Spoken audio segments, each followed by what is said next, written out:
Bonjour à tous et bonjour à toutes. Bienvenue dans Face à Michel Onfray sur CNews et sur Europe 1. Bonjour Michel. Bonjour Laurence. Ravi de vous retrouver pour notre heure de débat hebdomadaire. On va commencer Michel par la France. La France qui a un budget et qui va garder son gouvernement. François Bayrou a réussi en décrochant les socialistes de la France insoumise à éviter une motion de censure qui aurait pu le renverser. Est-ce le retour du régime des partis pour vous? Les intérêts de la France ont-ils été préservés malgré les concessions faites aux uns et aux autres? C'est ce que l'on verra. On se posera aussi la question de la stratégie du Rassemblement national, Michel, qui a décidé de ne pas voter cette nouvelle motion de censure, quelques mois pourtant après avoir renversé le gouvernement de Michel Barnier. Dans quel but? Quelle est la feuille de route de Marine Le Pen, qui préfère désormais jouer la stabilité? Les chiffres de l'immigration ont été révélés cette semaine par le ministère de l'Intérieur. Jamais ces chiffres des personnes entrantes sur notre territoire n'ont été aussi hauts, malgré toutes les tentatives de régulation mises en place par les ministres de l'Intérieur successifs. Dans le même temps, la natalité des Français est au plus bas. Quel avenir cela nous réserve-t-il? On vous entendra, Michel. Jean-Luc Mélenchon a, lui, assumé la théorie du grand remplacement du peuple français par un peuple créolisé. Qu'est-ce que cette nouvelle France, théorisée par le leader de la France insoumise, qui a d'ailleurs présenté son programme pour 2027? Vous avez repéré, Michel, des archives qui nous aideront à comprendre le logiciel idéologique de Jean-Luc Mélenchon. Enfin, le grand sommet sur l'intelligence artificielle, cela démarre lundi à Paris avec la volonté pour le président Macron de faire en sorte que l'Europe ne soit pas totalement en dehors de la course face aux géants américains ou chinois. Cela pose aussi bien des questions sur les dangers de l'IA et sa place dans la création artistique, intellectuelle et la production de l'information. J'ai hâte de vous entendre là-dessus. Michel, c'est parti. Il y est, il y reste. François Bayrou, mon cher Michel, a remporté un round dans le match qui l'oppose pour jouer et rester à Matignon comme Premier ministre jusqu'en 2027, c'est ce qu'il espère en tout cas. Après avoir dégainé à 2 reprises l'article 49.3 pour faire voter le budget et celui de la sécurité sociale, il a réussi à échapper à 2 motions de censure en convainquant les socialistes de ne pas les voter. On l'écoute, c'était à l'Assemblée nationale cette semaine. Il nous dit, bon, le budget n'est pas parfait, mais on en avait besoin d'un. Nous avons un budget imparfait. Et donc ce budget est une étape d'urgence. Nous ne pouvions pas, en aucune manière, faire autrement. C'est pourquoi nous avons fait un choix. Nous avons fait un choix d'agenda en choisissant de repartir du texte qui avait été présenté par le gouvernement de Michel Barnier et examiné par le Sénat. C'était plus difficile, naturellement, mais ça répondait à une exigence, c'est que nous ayons un budget au début du mois de février, alors qu'autrement, il aurait fallu attendre avril. Voilà pour François Bayrou. Michel Onfray, qu'est-ce que vous en pensez? Il dit quelque chose d'intéressant, sans savoir que c'est intéressant, probablement. Il parle d'agenda. Mais sûrement pas un agenda national, un agenda français. C'est un agenda personnel. Ouais. Chacun ne joue que sa carte personnelle dans cette aventure. Macron a bien entendu ce que le peuple français lui a dit allez vous faire voir, c'est comme ça depuis des années. Vous voulez quelque chose, vous aurez très exactement l'inverse. Vous avez voulu Jordan Bardella, vous aurez Barnier, vous aurez Bayrou, et vous aurez des personnages emblématiques de ce que vous refusez. Vous aviez déjà refusé en 2005, en 2008, donc vous l'a fait passer quand même. Et tout le monde trouve son affaire, son affaire, oui, enfin ça fait l'affaire de tout le monde. Son compte, pardon. Et donc, lui aussi, il joue une carte personnelle. Ça fait des années que ce monsieur pense qu'il aurait dû être président de la République et qu'on l'a privé de présidence de la République. Macron, il dit, moi j'attends jusqu'au bout, qu'on puisse dissoudre éventuellement, mais s'il fait l'affaire, il ira comme ça aussi jusqu'au bout, parce que lui, il peut continuer à inaugurer les Jocondes et continuer à faire une petite vie perso comme ça. Mélenchon joue une carte personnelle, les socialistes jouent une carte personnelle, et tout le monde nous parle de la France. Mais qui joue pour la France alors? Personne. Ouais. Personne. Ils sont tous là dans des histoires d'égo. Moi, je. Il faut que je devienne président de la République. Alors après, on se dit chez les Républicains, c'est machin, c'est bidule, c'est un tel. Mais le problème, c'est pour quel projet? On s'en fout de savoir, on s'en moque, pardon, de savoir si c'est M. Retailleau, M. Vauquier ou encore un autre et qui surgirait de nulle part. Qu'est-ce que vous voulez faire pour la France? Quel est le projet? Ah oui, quel est le projet? Et là, on voit bien, il nous dit c'est une affaire d'agenda. Donc il réunit tout le monde, il a bien compris, parce que c'est quoi le centrisme? Ils sont à droite quand la droite est au pouvoir et à gauche quand la gauche est au pouvoir. Là, il est maastrichtien. Tous ces gens-là sont des Maastrichtiens. C'est le grand candidat de l'Europe, ce monsieur. Barnier aussi, précédemment. Et Macron également. Et in fine, prétendument pour lutter contre le fascisme, ils vont tous voter pour Maastricht, y compris Mélenchon.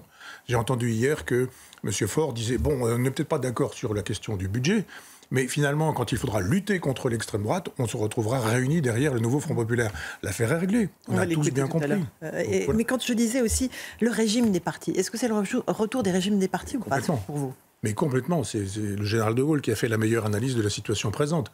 Il nous disait effectivement que tout était bloqué avec le régime des partis, parce que chacun pense à son parti. Qui plus est, on pense à son congrès quand on est socialiste. Quand on est Mélenchon, on veut décapiter toute autonomie de velléité. On a décapité Corbière, on a décapité Garrido, on a décapité Clémentine Autain, on décapite plus ou moins François Ruffin. Il s'agit pour ce monsieur de se dire « je serai le candidat ». Et puis la gauche, elle est toujours sur cette vieille histoire, ce vieux logiciel entre les bolcheviks et les mencheviks.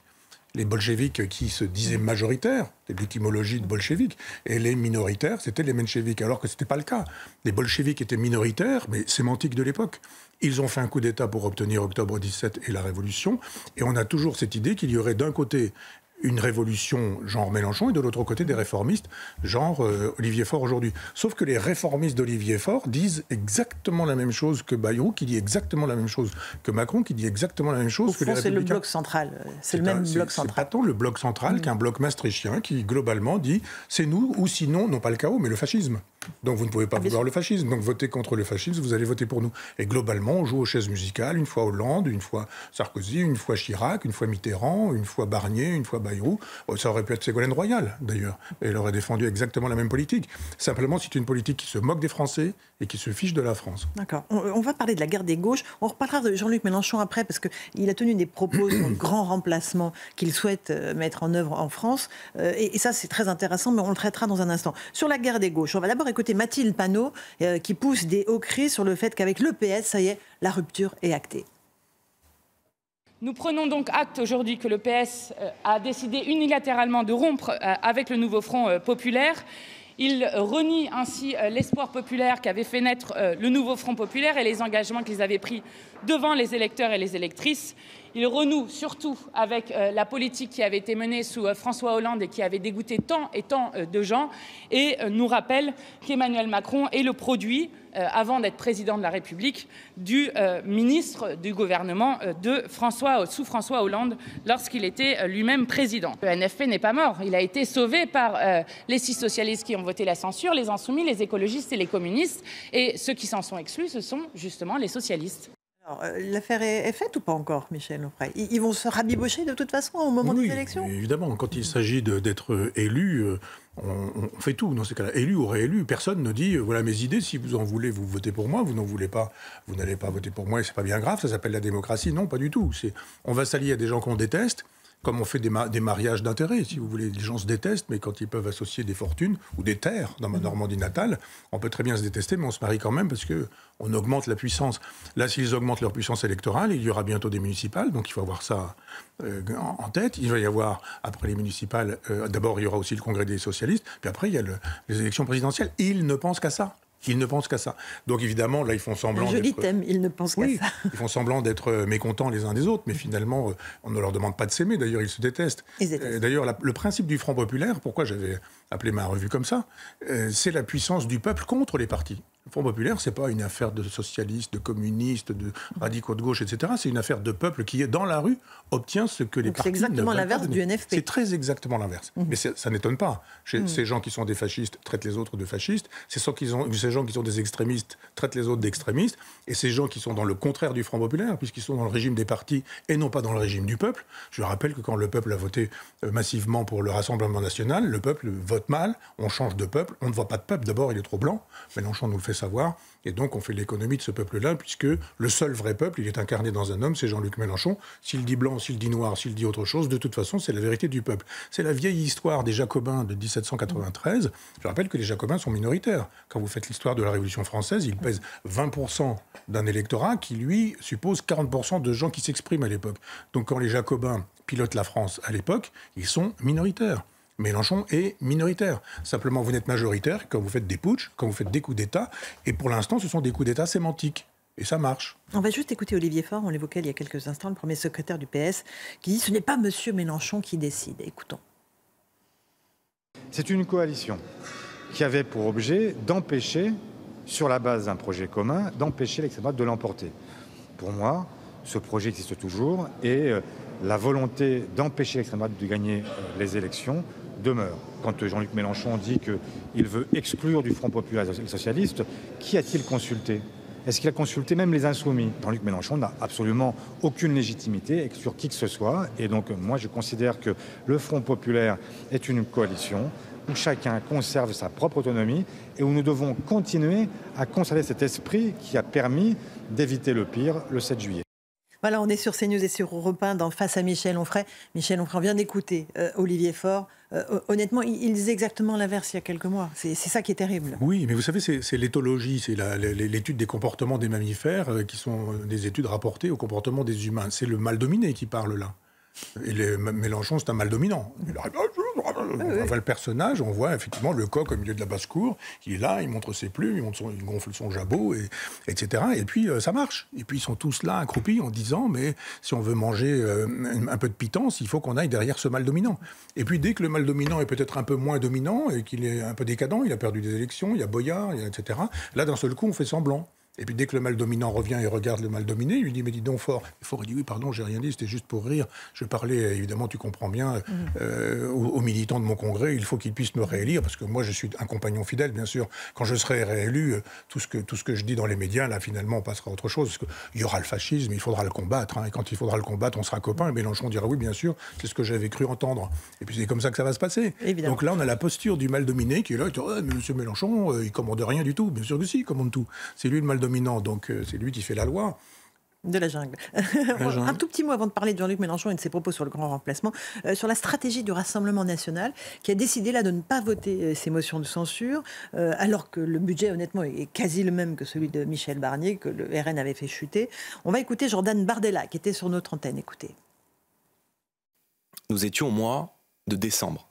Nous sommes aujourd'hui, mois de février. L'année est déjà engagée. Au mois de décembre, le budget qui avait été présenté par Michel Barnier était un budget encore plus dangereux pour nos compatriotes, pour la croissance économique, pour nos entreprises, puisqu'il prévoyait notamment d'alourdir de 40 milliards d'euros les prélèvements obligatoires. Et encore une fois, je veux dire, moi je ne suis pas dans la majorité. Nous avons le premier groupe à l'Assemblée nationale, nous sommes le premier parti d'opposition, le premier parti de France. Nous avons une responsabilité à l'égard des Français, mais nous ne sommes pas au pouvoir. La censure, encore une fois, c'est pas un jeu. La censure, c'est un outil institutionnel, c'est l'arme nucléaire sur le plan institutionnel qui doit être utilisée pour protéger le pays. Donc, de responsabilité que vous faites. Oui, c'est un choix de responsabilité. Michel Onfray, vous êtes convaincu par les arguments de Jordan Bardella ? Non, pas du tout. Lui aussi, il a un agenda électoral et pas du tout un agenda national. Il y a quelque temps, il trouvait que ça avait des vertus, la censure. Maintenant, ça n'a plus de vertus. Pourquoi ? Pas pour la France. Ils sont tous là en train de prendre la France en otage. Et les Français, en disant, mais tout ce que nous faisons, bien sûr, c'est pour le bien des Français. On va leur permettre une facture, un allègement de leur facture d'électricité. Oui, d'accord. Mais il y a toujours cette idée du est-ce qu'on est prêt pour aller tout de suite à la bataille électorale ? Est-ce qu'on est prêt pour les municipales ? Est-ce qu'on est prêt pour une dissolution ? Parce qu'effectivement, si on dit un coup Barnier, un coup Bayrou, et puis qui après ? Ségolène Royal. Et puis on va recommencer. Jusqu'à quoi ? Jusqu'à quand ? Jusqu'à quel résultat ? Donc là, on laisse faire. Ça va marcher pendant un certain temps, le temps que ça durera, le temps que l'affût de canon met à rafraîchir ou à se refroidir. Et puis après, on ira à la bataille qui sera la bataille présidentielle. Mais pour le coup, ces gens-là sont dans des logiques de parti. Leurs agendas sont tous... Personne n'échappe à ça. Leurs agendas ne sont que des agendas électoraux. Et dictés par les échéances électorales. Le cas Mélenchon. On va s'arrêter un peu sur le cas Mélenchon. Parce que cette semaine, il a assumé, Michel, le grand remplacement en France au profit de la créolisation de notre pays. On va l'écouter et je suis très intéressée de savoir ce que vous allez répondre. Nous sommes voués à être une nation créole et tant mieux que la jeune génération fasse le grand remplacement de l'ancienne génération. Ben oui. Chaque génération remplace la précédente. Chaque génération est un peuple nouveau. Voilà pour Jean-Luc Mélenchon, le grand remplacement. Ça vous surprend dans la bouche de Jean-Luc Mélenchon ? Non, pas du tout. Que ça. Je pense avoir été un des premiers à avoir dit que le grand remplacement, c'était la version de gauche la créolisation du grand remplacement. Donc je l'ai dit dans l'art d'être français, je l'ai dit précédemment, ça va bien, maintenant tout le monde le dit, mais je dis c'est quand même étonnant. Maintenant la chose est clairement dite, donc tout le monde a compris que la créolisation c'est le grand remplacement de la gauche. Donc le grand remplacement c'est la droite, donc c'est pas bien, mais quand le grand remplacement ça s'appelle la créolisation, c'est la gauche et c'est formidable. J'avais même d'ailleurs à l'époque, dans l'art d'être français, raconté d'où venait ce concept. Il vient d'Édouard Glissant, qui dans un livre qui s'appelle Le Tout Monde, mais dans d'autres ouvrages, a théorisé cette créolisation. Il dit très précisément, Édouard Glissant, la créolisation, elle devrait pouvoir se faire sans violence. Mais il se fait que, dans l'histoire, elle ne s'est jamais faite qu'avec de la violence. C'est lui qui le dit. Il théorise la créolisation et il dit, ça devrait se faire sans violence, mais pourtant, ça se fait avec de la violence. Pour l'instant, dans l'histoire, il n'y a pas eu autre chose. On a envie de lui dire, tu pourrais peut-être modifier ta théorie. Si tu dis que ça pourrait être sans violence, mais que pour l'instant, il n'y a eu que de la violence, c'est qu'assez probablement, la créolisation emportera la violence. Il ajoute par la suite que sur une des plages de la Méditerranée, Édouard Glissant a vu des méduses et que ce qui l'intéressait, c'était une société de méduses. Je rappelle que... C'est pas exactement ce que dit Mélenchon, c'est ce que dit Glissant. Si, il le dit, parce que finalement, il ne parle pas de méduses. Il n'a peut-être pas lu toutes les thèses de Glissant sur la créolisation et sur la fameuse théorie des méduses, mais l'idée qu'on puisse faire de la méduse, quand même un animal au moins urticant. Je ne parle même pas de la méduse à défaut d'être cortiquée.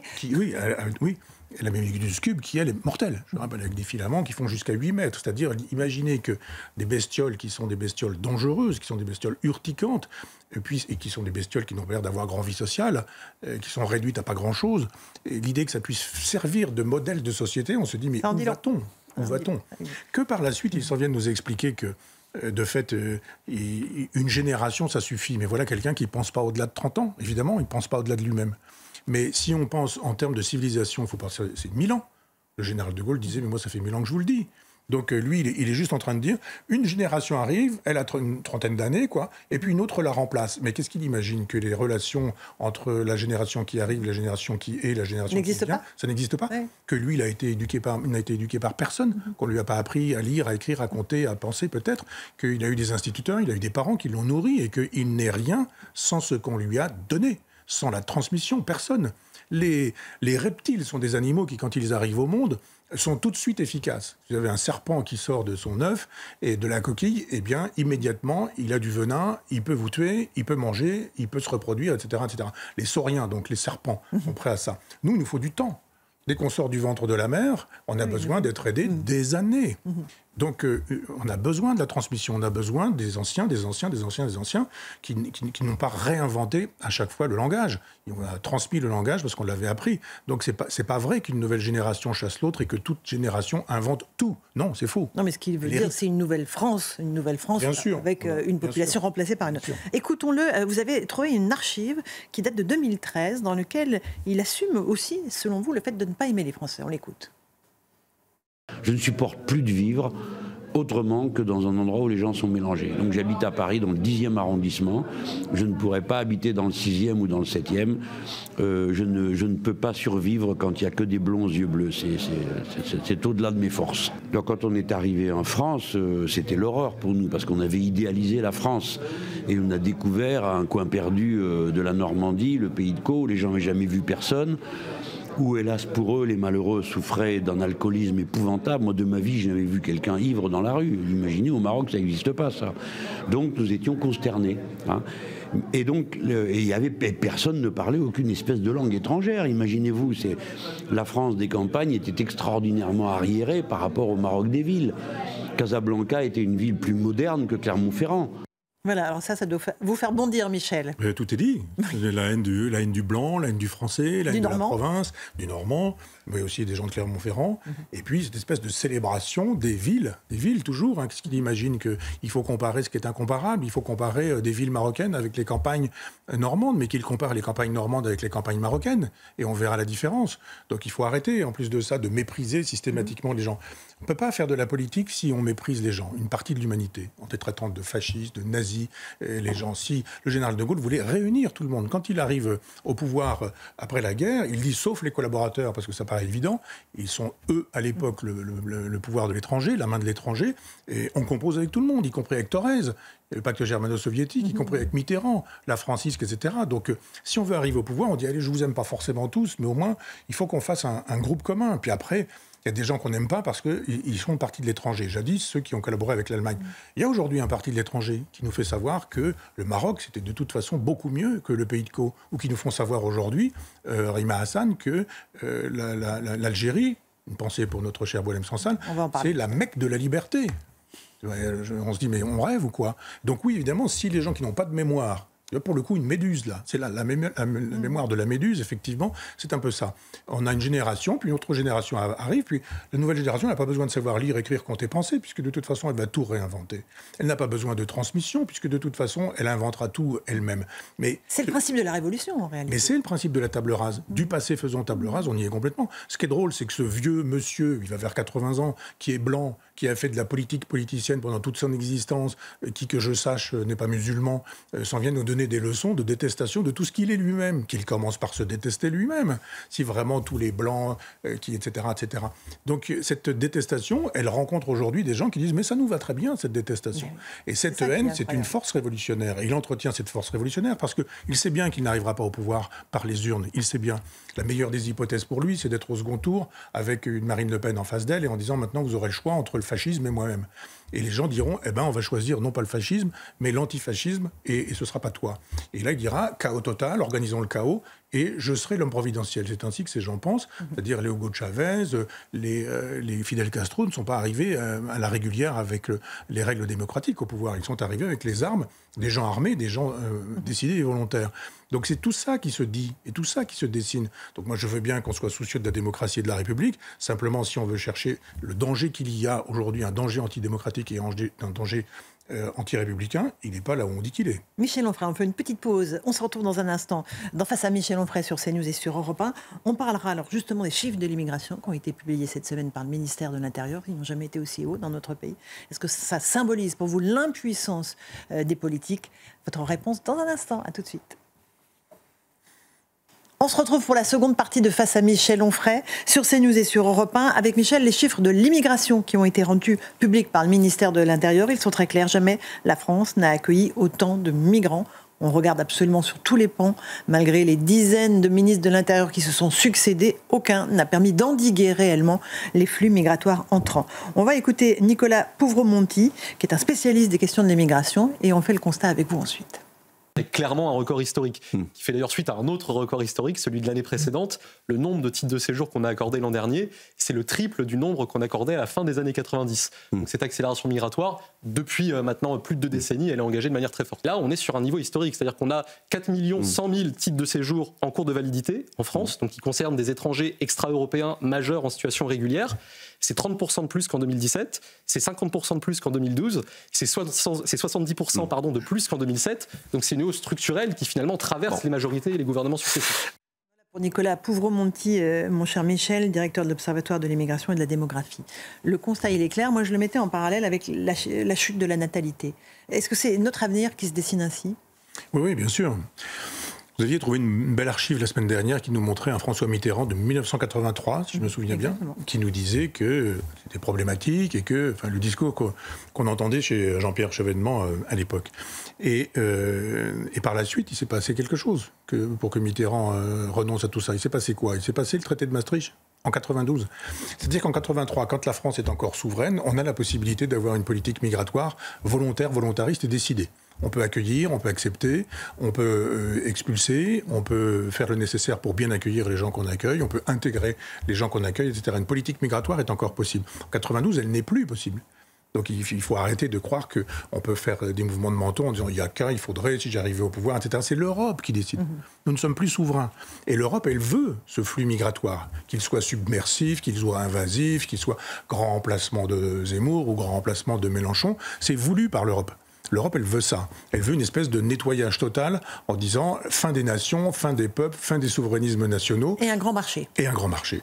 Et effectivement, c'est tout à fait ça. Le projet, c'est ça. On veut des consommateurs, des individus qui ne sont distingués que par leur propre subjectivité, de couleur, de sexualité, de préférence sexuelle, de religion, etc., mais qui vont consommer. Si vous faites de la promotion du changement de sexe, c'est beaucoup d'argent pour la pharmacie, la médecine, la chirurgie, etc. Si vous faites la promotion des steaks végétaux, c'est beaucoup d'argent pour l'industrie qui va fabriquer des viandes cellulaires, c'est-à-dire des tumeurs cancéreuses à partir de cellules qu'on va, etc. Mais vous aurez été formidable parce que vous aurez épargné la souffrance animale, ou etc. C'est un projet. Vous ne pouvez pas dire notre projet à nous, c'est de détruire la souveraineté, c'est de détruire la paysannerie française. J'ai des discussions avec les compagnons de la coordination rurale sur ce sujet-là en leur disant mais c'est un projet européen de détruire la paysannerie classique et traditionnelle que j'appelle virgilienne, celle de Virgile, celle de l'Antiquité romaine. Les petites exploitations à taille humaine. Et le paysan qui sait ce que sa terre a à lui dire quand il s'agit de la cultiver, de l'aider, de l'aimer, de l'arranger, etc., etc. Il faut en finir avec tout ça pour industrialiser l'agriculture. Donc plus besoin de paysans. Pendez-vous, c'est pas notre affaire. Et c'est ce que ne disent pas, mais pensent tous ces gens-là. Donc il faut arrêter de croire les gens qui aujourd'hui veulent arriver au pouvoir en disant moi quand j'arriverai, je ferai ceci, je ferai ça, mais je ne touche pas à l'Europe. Non, l'Europe impose ces flux migratoires. Et vous avez raison de dire que quand on met ça en perspective avec l'effondrement de la natalité, j'ai eu déjà l'occasion de citer Pierre Chonu et de tous les travaux qu'il a pu faire en tant que démographe. Je salue d'ailleurs Emmanuel, son fils, qui nous regarde régulièrement et qui est dessinateur de presse, et qui dit tout le mal qu'a eu son père à pouvoir dire des choses qu'aujourd'hui on finit par entendre, parce qu'effectivement parler de démographie dans les années 70 ou 80, c'était déjà être un fasciste. Mais c'est juste simplement dire, regardez, il y a une courbe, et la courbe, il n'y a aucune raison pour qu'elle continue qu'elle descende si elle continue de monter, ou l'inverse. Donc là, tout est fait pour qu'il y ait pour le coup un grand remplacement démographique, parce que les gens disent on a besoin d'une main-d'œuvre. Il faut prolétariser cette main-d'œuvre et qu'elle soit le moins coûteuse possible. Et pour ça, il faut qu'on arrête avec les syndicats. Toute cette gauche ne comprend pas qu'elle est en train de se suicider. Mais avec le droit du travail, dont je rappelle, un certain François Bayrou disait qu'il était beaucoup trop épais. Un jour, il est venu avec le Code du travail en disant vous avez vu ce truc, il faut dégraisser tout ça. C'est quand même cet homme-là qui est aujourd'hui Premier ministre. Donc, soutenu par les socialistes, bien sûr, ils défendent exactement le même monde. Et au bout du compte, malgré les vociférations de Mélenchon, sous prétexte d'antifascisme, ils finiront tous par voter pour le candidat maastrichtien au second tour. Est-ce que c'est ainsi que les civilisations meurent ou sont remplacées par d'autres? Mais oui. Michel Onfray, au fil de l'histoire. Bien sûr, si vous faites de la démographie dans l'époque du 3e, 4e siècle après Jésus-Christ, eh bien vous voyez effectivement que c'est l'un des signes de la décadence. D'abord, une immigration massive dans les armées impériales, je parle pour le coup de l'Empire romain, et cette idée que n'importe qui peut être citoyen, les valeurs de Rome ont disparu, celles qu'on appelait les valeurs des vieux Romains, le Caton, c'est-à-dire l'époque de la République, pas du tout l'époque de l'Empire, c'est-à-dire 5 siècles avant l'Empire, en gros. Enfin, du moins, pas le 1er, le 2e ou le 3e siècle, si vous voulez. On est dans cette période-là.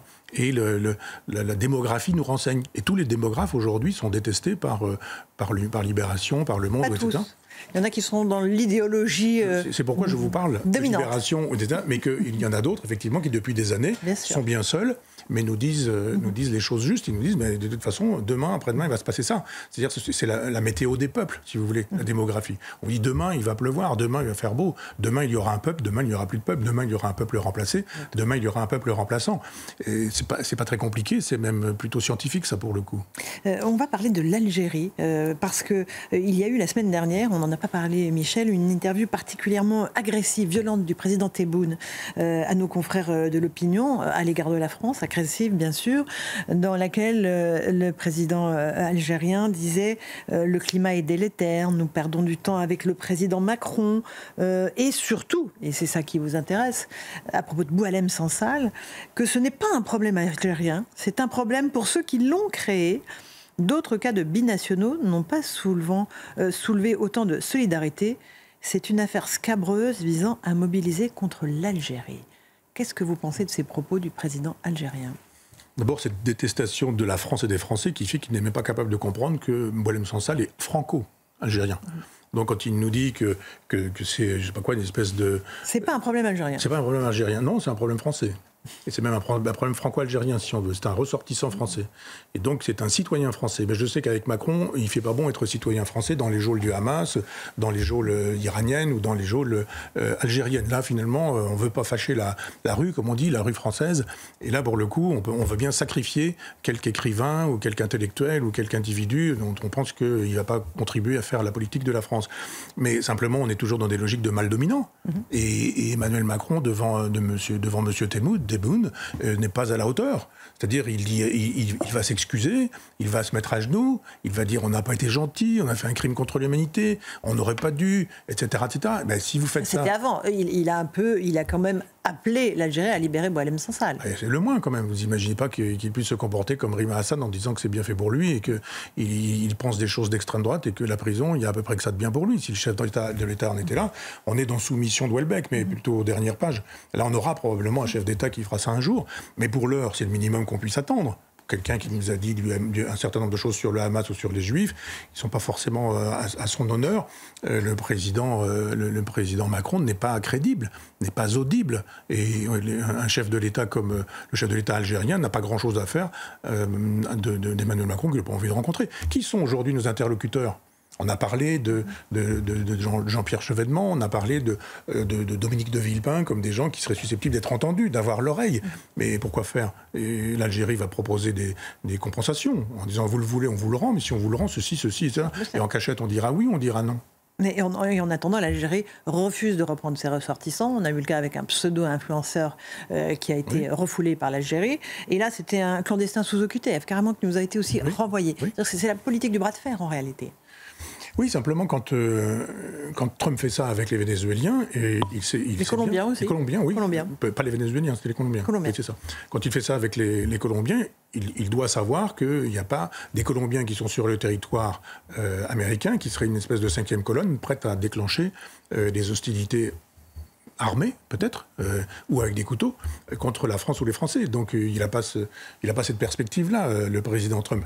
Le président français, si, c'est très bien que s'il entre en guerre, dans cette guerre commerciale ou diplomatique avec l'Algérie, il y a un certain nombre de Franco-Algériens qui écouteront le président Tebboune et qui, pour le coup, ne se laisseront pas faire. Vous ne pensez pas qu'il y a une majorité de ces binationaux qui se sentent français comme vous et moi ? Bien sûr, une majorité. Qui sont complètement intégrés. Mais bien sûr, c'est qui aiment la France. C'est la même chose avec les musulmans, dont la majorité est pacifique, est intégrée, susceptible d'être intégrée, aime la France, etc. Mais ce sont les minorités qui font l'histoire. Une minorité agissante et violente aura toujours raison sur une majorité silencieuse. Et il suffit d'une poignée de gens. Parlait tout à l'heure des Jacobins, une poignée de gens déterminés et qui sont violents, qui ont décidé de recourir à la violence, auront raison sur le silence de gens qui n'en peuvent mais. Ils ont pas... Effectivement, qu'est-ce que vous voulez faire quand vous êtes musulman aujourd'hui ? Juste dire, et que vous ne nous reconnaissez pas dans ces gens-là, pas en mon nom, mais ça suffira pas. Donc, et puis après, vous allez vous aliéner la communauté, vous allez vous aussi devenir une cible, vous n'avez pas forcément envie d'être courageux. Il faut être un peu fou aujourd'hui pour être courageux. Michel Onfray, on est sur CNews et sur Europe 1 avec vous. On va évoquer la loi sur la fin de vie qui va arriver bientôt dans les prochains mois devant le Parlement. Vous le savez, François Bayrou a fait scinder le texte en deux. D'un côté, l'accès aux soins palliatifs, extrêmement important, et de l'autre, l'euthanasie. Cette semaine, nous avons reçu le philosophe, un de vos confrères, André Comte-Sponville, qui a pris une position qui vous a heurté sur le fait d'ouvrir cette possibilité d'euthanasie, si elle était votée, bien sûr, aux malades d'Alzheimer. On écoute André Comte-Sponville et vous lui répondez. Moi, ce que je souhaite, c'est que si mon médecin me diagnostique Alzheimer, j'ai le droit de demander à mettre fin à mes jours tant que je suis encore capable de le faire consciemment. Parce qu'actuellement, il y a une ambiguïté dans le projet de loi actuel. C'est que, très légitimement, l'euthanasie est réservée à des gens qui sont assez conscients et rationnels pour la demander légitimement. Très bien. Sauf que si je commence un Alzheimer, si on me dit qu'il faut attendre que tu sois en phase terminale pour pouvoir demander l'euthanasie, quand je serai en phase terminale, je ne serai plus lucide. Et donc les deux exigences, la phase terminale de la maladie, la lucidité, sont incompatibles pour ce qui est d'Alzheimer. Et donc moi je demande que si je suis diagnostiqué Alzheimer, j'ai le droit de demander à mourir, qu'on me donne par exemple la molécule létale, libre à moi de la prendre ou pas, au moment que je jugerai bon. Pourquoi c'est une position choquante, Michel Onfray ? Je trouve étonnant qu'on puisse demander l'aide de l'État pour se suicider. La question, elle est, si on a une maladie d'Alzheimer qu'on vient de vous annoncer, vous êtes dans la possibilité de mettre fin à vos jours. Donc il se met dans le cas où vous n'avez plus toute votre tête et finalement vous voudriez quand même avoir la pilule létale. C'est ambigu, il a l'air de dire, c'est au départ quand ça m'arrive, mais alors après, si on dit à mes papis il est Alzheimer et puis il y a un héritage, etc., c'est le danger de l'eugénisme. Voilà, on éjecte tous les indésirables de la société. C'est la question de l'eugénisme. Je ne parlerai pas d'André Comte-Sponville, dont j'ai trouvé très étonnante sa prise de position pendant le Covid, où il disait « moi je suis vieux, je peux mourir, place aux jeunes, etc. » Il a commencé communiste et il est dans l'ultralibéralisme aujourd'hui en disant finalement les gens qui sont inadaptés à la société, je sais qu'il soutient Macron par ailleurs, mais il y a les gens qui sont rien et les gens qui ont. Et les gens inadaptés, finalement, on pourrait en faire l'économie. Alzheimer, ça disparaît. C'est plus compliqué que ça. On ne peut pas dire, mais je voudrais que... Moi, ça m'est arrivé d'être en présence d'un vrai cas concret en disant, alors, piqûre, pas piqûre, euthanasie, pas euthanasie. Qui va décider en disant, le grand-père, là, il a une euthanasie, mais il n'y a pas une échelle de Richter qui nous permet de savoir qu'on peut en finir, etc. Et puis, vous avez ce que j'ai appelé le droit de la contradiction, pour utiliser la formule de Baudelaire. C'est-à-dire, vous pouvez défendre l'euthanasie toute votre vie, puis quand ça vous arrive et que vous avez la mort en face, là, juste ici, on vous dit, ben voilà, maintenant, c'est dans 3 ans ou c'est dans 3 semaines, juste dire non, je voudrais aller jusqu'au bout. C'est pourquoi je trouve que ce que fait Bayrou, en permettant les deux, c'est intéressant. Moi, je suis pour le choix. Je ne suis pas un idéologue qui dirait vive l'euthanasie, c'est un marqueur de gauche, vive les soins palliatifs, c'est un marqueur de droite. Il faut qu'on puisse choisir. Il faut que tout le monde ait accès aux soins palliatifs. Aux deux, oui, mais ce n'est pas le cas aujourd'hui en France. Simplement, l'idée de dire je vais à l'hôpital et je veux qu'un médecin s'occupe de moi et qu'il me donne la molécule, non, le suicide reste quand même une liberté individuelle. Il ne faut pas demander à l'État et encore moins à des médecins ce genre de possibilités. Parce qu'après, vous avez des gens qui vont dire souffrance psychique. Il y a des gens qui disent, moi je déprime depuis trop d'années, c'est une souffrance physique. Mais c'est le cas, il y a déjà des cas en Belgique. Bien sûr. Donc, le suicide, pour moi, l'aide au suicide est problématique. Mais on peut aujourd'hui dire, il y a ça, et puis de l'autre côté, il y a ce que finalement est ce qu'on appelle un eugénisme. C'est-à-dire dire, on va se débarrasser des maladies d'Alzheimer. Et pourquoi ? Puis après les handicapés, puis après quoi ? La portée ouverte à tout ? Et bien sûr. Puis vous êtes trop vieux, vous coûtez trop cher. Enfin, il y a eu un moment donné, moi, quand ma compagne a terminé pratiquement toutes ses chimiothérapies, on a commencé par dire, non, maintenant, on ne va pas vous soigner, c'est fini, vous coûtez trop cher. J'ai appelé le directeur de l'ARS, l'Agence régionale de la santé, et je lui ai dit « Ah bon, on va en parler. Si vous voulez, je vais en parler aussi publiquement. » Non, c'est pas compris. Je dis « Oui, on s'est pas compris. Mais parce que je vous appelle et que je suis moi. Mais et les autres, ils font comment ?» Et c'est vrai qu'on est dans une société où on se dit finalement, on ouvre la porte, et puis tous ceux qui ne correspondent pas à la norme, qui ne sont pas productifs, qui ne sont pas économiquement rentables, et ben porte ouverte pour la sortie. Donc défendons la liberté individuelle, c'est-à-dire la possibilité de se suicider sans criminaliser le suicide, la possibilité de recourir à l'euthanasie si on le souhaite. Et là, il y a toute une théorie. On fait des testaments de vie, qu'on appelle des testaments de vie. Vous dites ce que vous souhaitez, vous le donnez à quelqu'un qui sera votre conscience, votre raison, votre intelligence et votre parole quand vous aurez perdu conscience, raison, parole, etc. Et puis, la possibilité de dire, je défends l'euthanasie jusqu'à aujourd'hui, maintenant je veux des soins palliatifs. Oui. Mais qu'on permette les deux, qu'on arrête.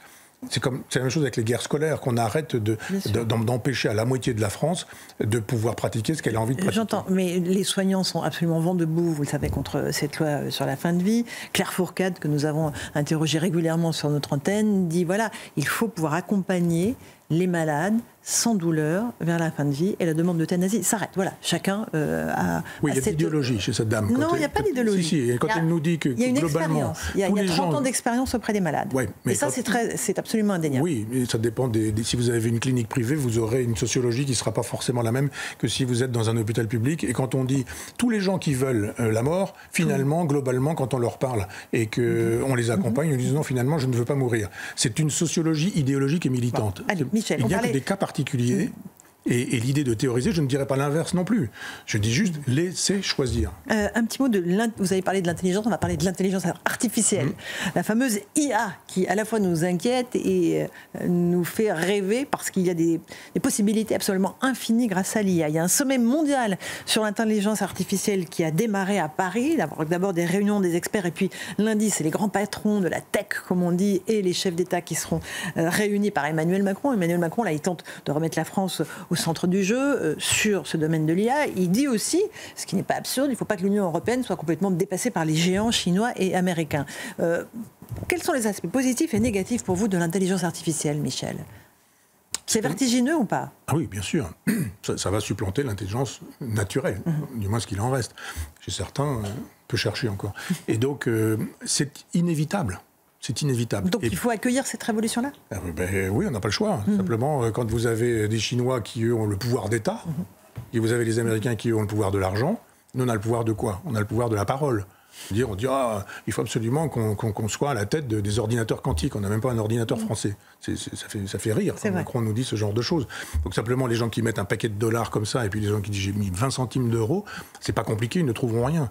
D'autant que les chercheurs français, on ne les aide pas. Et les chercheurs français, s'ils ont envie de chercher, ils vont rester au CNRS et on n'est pas tenu de trouver quand on cherche dans ces cas-là. Mais vous allez aux États-Unis, parce que là on vous dit vous avez des crédits, mais il va falloir trouver des trucs. On va pas vous donner beaucoup d'argent si au bout du compte vous ne trouvez rien. Donc évidemment, les gens qui vont trouver l'intelligence artificielle la plus performante, et on l'a vu récemment avec les Chinois, qui d'un seul coup sortent du bois en disant nous on a ça. Vous voyez tous les cours américains qui s'effondrent parce qu'ils pensaient avoir le leadership. C'est toujours se tromper sur le silence de la Chine que de croire qu'ils ne travaillent pas. C'est toujours se tromper sur le silence de la Chine de ne pas croire qu'ils sont impérialistes. Ils le sont. Et ils sont en train de jouer au Mikado, vous savez, ils enlèvent un truc, un deuxième machin, etc. Et puis ils avancent leur pion. Et ils ont bien raison, il faut leur boulot. Simplement, nous, on ne le fait pas. On perd notre intelligence, on perd notre technologie, on n'a pas d'argent, on n'a pas d'investisseurs qui ont envie d'investir sur ce sujet-là. Or, c'est la meilleure et la pire des choses. Parce que derrière l'intelligence artificielle, il y a une intelligence naturelle. Qui la pilote ? L'intelligence artificielle. Après, c'est bien beau de dire j'ai sur mon téléphone portable une intelligence artificielle qui me permet, moi, d'envoyer une photo sympathique, je suis en train de boire un coup de bière avec le pape. Avec le pape, donc c'est sympathique. Mais c'est pas que ça, l'intelligence artificielle. Non, mais là, par exemple, aujourd'hui, 80% paraît-il des copies des élèves sont rédigées par ChatGPT. Oui. Donc c'est terrible. Oui, bien sûr. Je ne parle pas des papiers d'un certain nombre de journalistes. Moi, je les reconnais parfois quand je les lis, le travail de l'intelligence artificielle. Après, ils savent très bien se copier les uns les autres. Oui, c'est un peu la même chose, vous avez raison. Mais il faut aussi être à la tête du meilleur. On sait aujourd'hui que si vous donnez de l'intelligence à l'intelligence et de l'intelligence à l'intelligence à l'intelligence, cette intelligence se nourrira d'elle-même et elle sera bien plus performante que ce qu'elle est aujourd'hui. Je dis toujours que celui qui traverse la première fois la Manche avec un avion, il n'invente pas le supersonique, sauf que c'est 60 ans plus tard, le Concorde. Ça va à une vitesse folle. C'est exactement la même chose. Dans 60 ans, on n'en reparlera pas, mais dans 60 ans d'intelligence artificielle, on verra quels pays auront pris le leadership, et assez probablement, les guerres se feront avec l'intelligence artificielle. Donc évidemment, vous faites servir l'intelligence artificielle à des fins terribles, c'est déjà un peu le cas. En Israël, on sait comment ça fonctionne. Il y a des guerres de drones qui sont pilotées. Bien sûr, et pas seulement. C'est-à-dire qu'après, vous avez des reconnaissances, et vous avez des décisions de tirer sur des armes. Il y a toujours un homme derrière. Avec Tsahal, c'est pas une machine qui s'emballe comme ça toute seule en disant on laisse faire. Elle pense à la place de l'homme, elle pense beaucoup plus vite parce que l'homme lui demande de penser à sa place. Et on va pouvoir trouver un certain nombre de molécules ou de médicaments. C'est-à-dire l'intelligence, au sens étymologique, c'est l'art de mettre en relation des choses qui sont a priori sans relation. Une intelligence artificielle, elle sera toujours plus performante parce que le cerveau, pour l'instant, il est limité. Alors que l'intelligence artificielle, elle deviendra à un moment donné illimitée. Et le premier qui... Et il est périssable, le cerveau.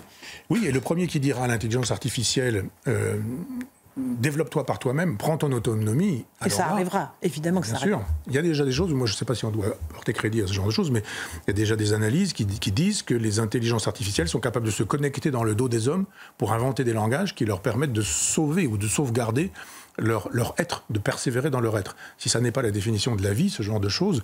Et puis le jour où on permettra aux vivants et aux mécaniques, c'est la définition du rire chez Bergson, le mécanique plaqué sur du vivant, mais de fonctionner ensemble, un ordinateur quantique et des neurones, et bien là on verra ça. Ça s'appelle déjà Neuralink et c'est déjà Elon Musk qui travaille sur ce sujet-là. Et quand il vous aura mis une petite pièce juste posée comme ça, l'équivalent d'une puce comme ça numérique, et que vous aurez la possibilité de piloter les humains, on vous dira oui mais c'est pour prévenir des maladies, d'Alzheimer justement. On dira mais là on est capable de les prévenir. On dira bah oui c'est formidable. Vous étiez tétraplégique et ça vous permet de marcher. C'est le cheval de Troie. Tout le monde dira bah oui je veux ça, j'en veux. Puis à un moment donné on dira oui mais on pourra vous permettre de penser correctement aussi. Alors il faudra, on vous dira écoutez France Inter tous les matins, mais jamais CNews. Europe 1, nous on écoute Europe 1. Voilà.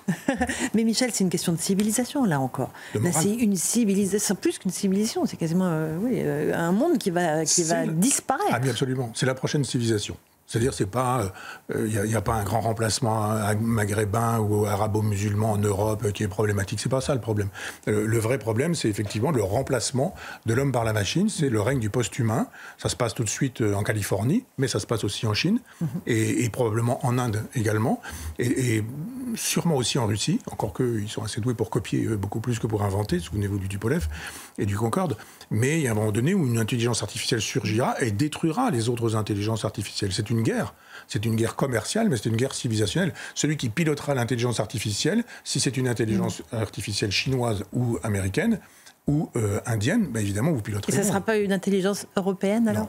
On est des nains mais oui, dans cette compétition-là. On a vu avec Bernard Arnault l'autre jour, dès que vous avez des gens qui inventent, on dit il faut les taxer. Donc si vous commencez par dire moi je voudrais inventer, on vous dit mais vous allez d'abord commencer par donner de l'argent. Les patrons parfois ils mettent de l'argent pour inventer. Et ils inventent parfois des vaccins, ils inventent parfois, enfin tous les gens de la tech, ils ont inventé d'abord dans leur garage un ordinateur, la puce était française d'ailleurs, je me rappelle, on a perdu ça. Hein. La carte à puce. Oui, absolument. Le Minitel était français, c'est-à-dire qu'à une époque on inventait des choses, maintenant on n'invente plus rien, c'est-à-dire on prend tout ce que les Américains nous donnent. Et si on voulait vraiment mettre de l'argent, ça ne suffirait pas en France. Il faut qu'on ait des chercheurs, qu'on les soutienne, il faut une espèce de patriotisme scientifique. Il faut pouvoir aider cette jeune génération là qui est pleine de talent, qui est pleine de génie, qui est pleine d'envie et qui a été biberonnée à l'ordinateur et qui donc est dans son monde, lui donner les moyens de dire maintenant c'est à vous, inventez. Macron il est déjà vieux sur ce terrain-là. Je ne parle pas de Mélenchon, et qui est pour le coup préhistorique. Mais là il faudrait des vrais projets avec de l'argent, avec des investisseurs. Ça ne peut pas être de l'argent de l'État, la caisse est vide.